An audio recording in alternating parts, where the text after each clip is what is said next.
Curves. Hi guys, today we are going to talk about curves. Curves is a tool for adjusting the brightness, contrast and tone of an image. And perhaps this is the most powerful tool of this group. The curves tool have the same task as the levels, but at the same time, curves are a much more advanced tool. In order to find it, you need to go to the image menu and select Adjustments. And just like levels, curves can be selected in the drop-down menu. And you have an adjustment palette open. You can just click on the pictogram that indicates the curves. And you open a window in which you can adjust the parameters. By the way, here you can also find a pictogram that is responsible for the levels. When you select curves or levels from the adjustment palette, an adjustment layer is created for you. And of course, you can create a curves adjustment layer if you click on this icon and select curves, and a new adjustment layer is created immediately. And the properties palette opens. Let's take a closer look at this palette.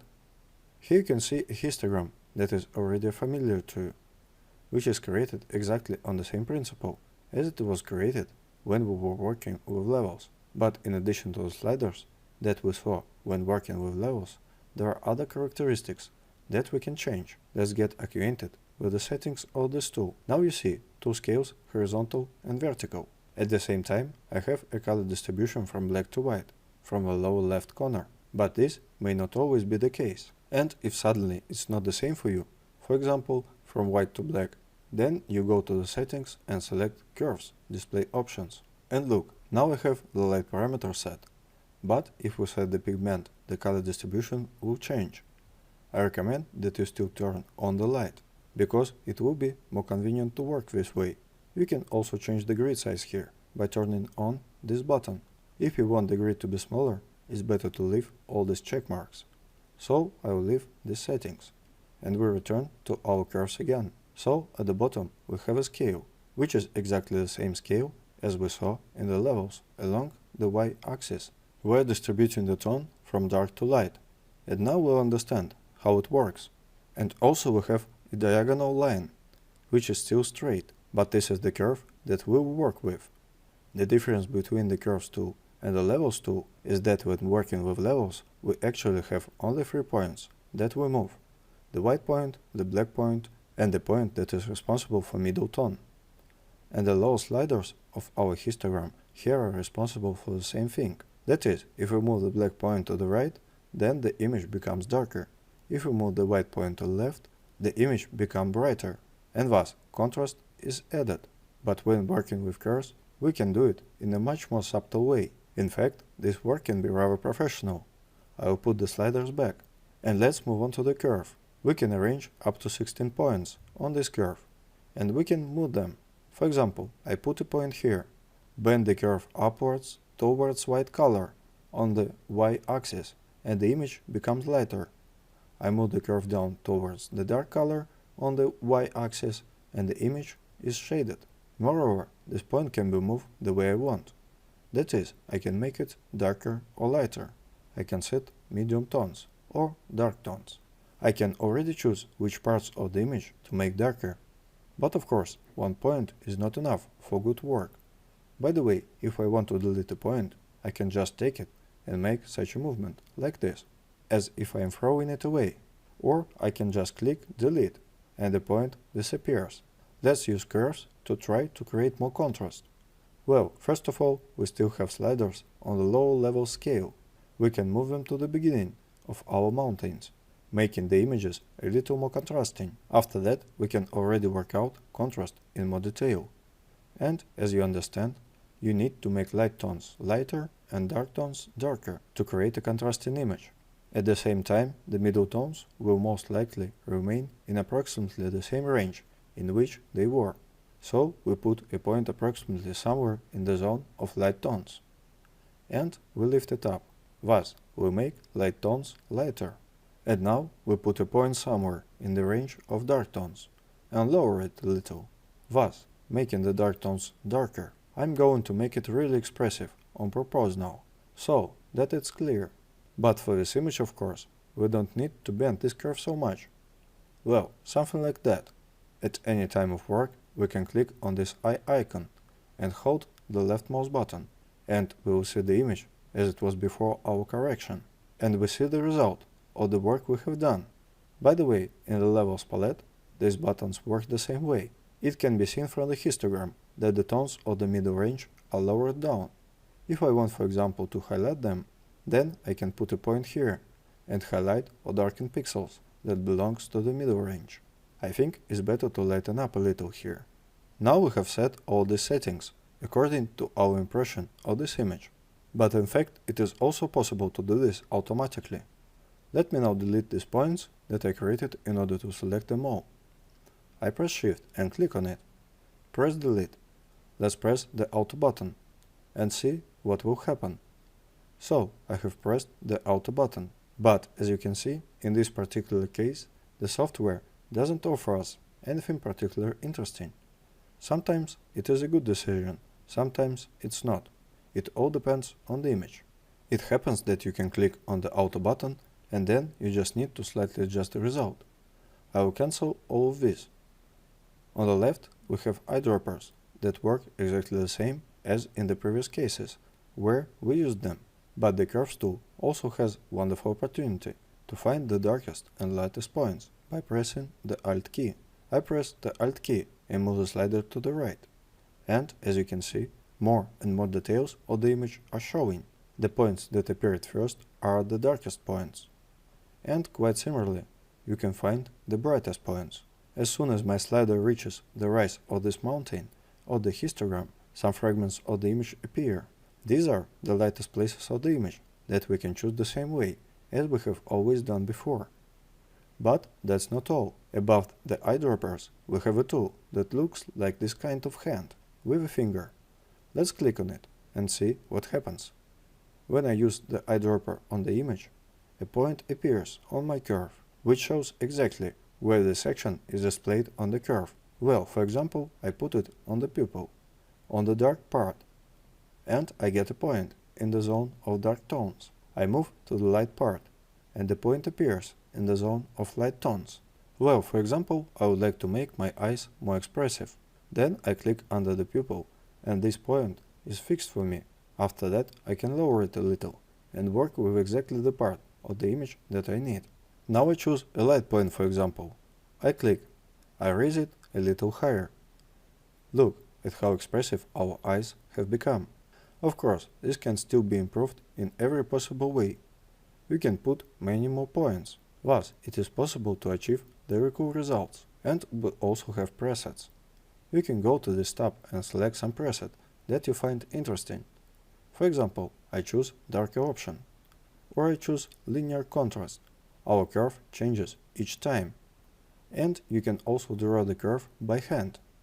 You can take this pencil and knowing the trajectory that you need, draw your curve. For example, like this. That's what I got. Of course, my curve is clumsy, but it can be corrected. If you press this button, then it will become more even, and then you can already adjust it separately, work with it separately. But it seems to me that this is not the most convenient option. By the way, to work with it, you need to go to this parameter. Then there will be points that can be moved. Well, I don't know. I don't think it's too convenient, but maybe someone likes it. I think you have already memorized what the trajectory of the curve looks like when we added contrast. And now let's see what it will look like if we want to reduce this contrast. Let's take this image, edit curves, and try to reduce the contrast of this image. I also click in a range of light shades, but this time, on the contrary, I lower this point, making the lightest tones more muted, and put a point in the zone of dark shades. I raise it up a little bit, making more muted and dark tones. Thus, we have such a soft light, such a sunset image. We can compare what we had and what we got by clicking on the eye icon. By the way, the points can be moved not only with the mouse, but with arrows on the keyboard, and then it will be more subtle work. If you need to change the position of a point just a little bit, click on it, select it, and for example, using the arrows on the keyboard, move it up a little, thus changing its value even more. You can also reduce the intensity of medium tones. I have the biggest peak here. I click with the mouse and slightly lower this part of the curve. We need to edit another point here. That is, you can experiment with it for a very long time, choosing exactly those nuances of color and tone that will eventually suit you. And of course, just like levels, curves have the ability to work with channels. We go to the RGB tab. Now we have RGB open, but we can work with each of the channels separately and regulate the channel itself. Let's choose, for example, the red channel. That's how red is represented here now. And we see that we have quite a few red shades in the light part of the spectrum. And if we want to edit some, we raise the curve up a little bit. And we edit red shades in the lighten zone. Such a beautiful sunset color is added. You can also, for example, lower the red light in the zone of dark shades. Then they got such a green shade. It's the opposite color to red. If you remember the RGB shim, and if we want to edit, then we also raise it up a little. Let it be like this. Well, maybe I got a little too much. Turn it all down a little. Well, look what we had and what a soft romantic photo we got in the end. And of course, don't forget that we have a mask layer where you can work. You can reduce transparency, and you can even change the blending modes of layers. For example, I put multiply or a screen, and you see how everything changes. Don't forget that we also have these opportunities. I was colorizing a photo, but there are still situations when the photo was originally taken in such a way that it has such shade. Let's take this photo. As you can see, green tones clearly prevail here. Even such cases when they are not really needed. For example, on a girl's face. Create the curves layer. Let's go to the red channel and edit a little warm red color. We can move the point to different places and see where it will look better. Or we can also take the hand tool, select the areas that we need. Here have a point, adding warmer skin tone. Then we can open the green channel. We'll also take a hand tool. So here we have too much green. We lower the slider, thus reducing the intensity of the green color and making the photo a little warmer. But if you don't want to bend the whole curve, you can put a point here and raise it up. That's what we had before and what we have now.